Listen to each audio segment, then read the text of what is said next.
We're in May, which is the fifth month of 2022. So we're about halfway through the year now. And so I thought I'd do my top five best and worst movies of the year. And I'm just going to combine them into one video. So we're going to start with my worst and then lead up to my best. Number five in the worst spot is, man, it's just Uncharted. Uncharted is just awful. I've seen people say, "Hey, if you, it's only awful if you know the games." I feel like it isn't. It's awful in the sense that it's disrespectful to the games when they could have made a very accurate thing to the games. Because here's the thing, this is an easier adaptation than making most video games adaptations, because the games are just adventure movies. You just basically make an Indiana Jones type movie with that same kind of tone and atmosphere, but make it unique by adapting the characters from the video game. And they take those characters with awful casting, and they just don't care. They just spit in your face and go, "Here you go, peasant, eat your shit up." And to me, that's just, it's very insulting. Um, and I'm really just not happy with this one. But yeah, that's that movie. Um, Number four is the 355, which was a movie that came out in January. So I expected it to be bad, and it was. It was just a. This is a movie that wants to be like Charlie's Angels, without any of these actors showing any chemistry or fun on screen. So imagine like Charlie's Angels, but really boring and shitty. That's basically what this movie is. Yeah. So that's that. Number three is Morbius, or not Morbius, Memory with Liam Neeson. This is a movie where he's incredibly miscast and not very well put into this movie, and I really hated his performance in this movie. And it's weird because this is directed by Martin Campbell, who's a great director. Casino Royale, Goldeneye, Mask of Zorro, and he just made this, which is just, no, this movie shouldn't exist.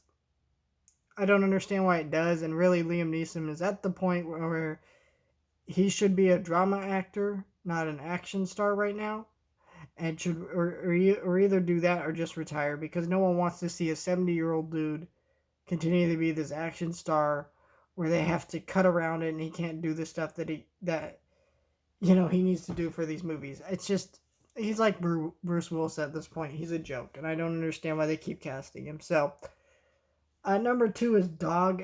I think this is going to be my most controversial choice on this first list, but Dog is just awful.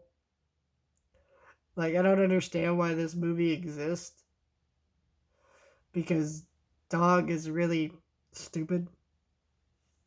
It just really is.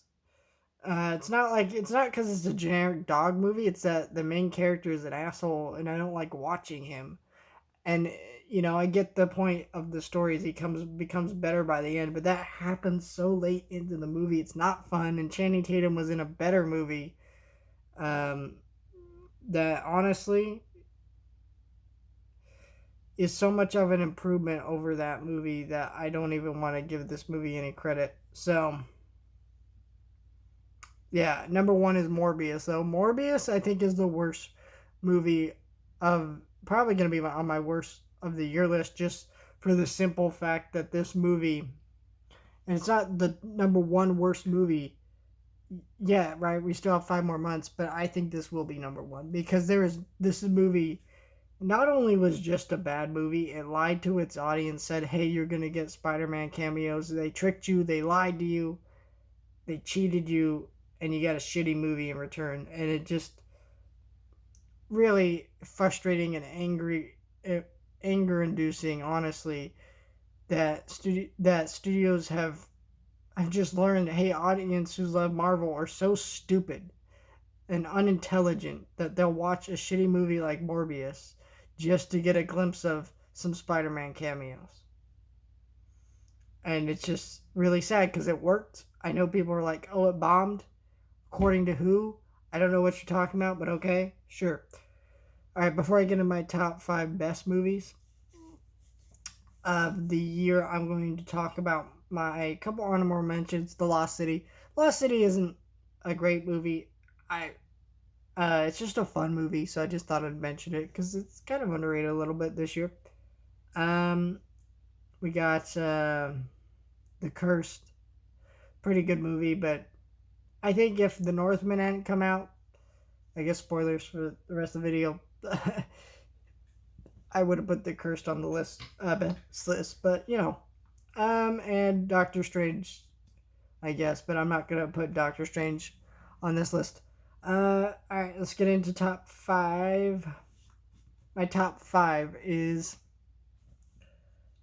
my number 5 is Sonic the Hedgehog 2.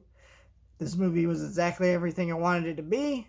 Hated the human subplot, but everything else was a lot of fun, and I can't wait to buy this movie day one to go with my Sonic copy, 4K copy that I already got, right? So I want that for sure.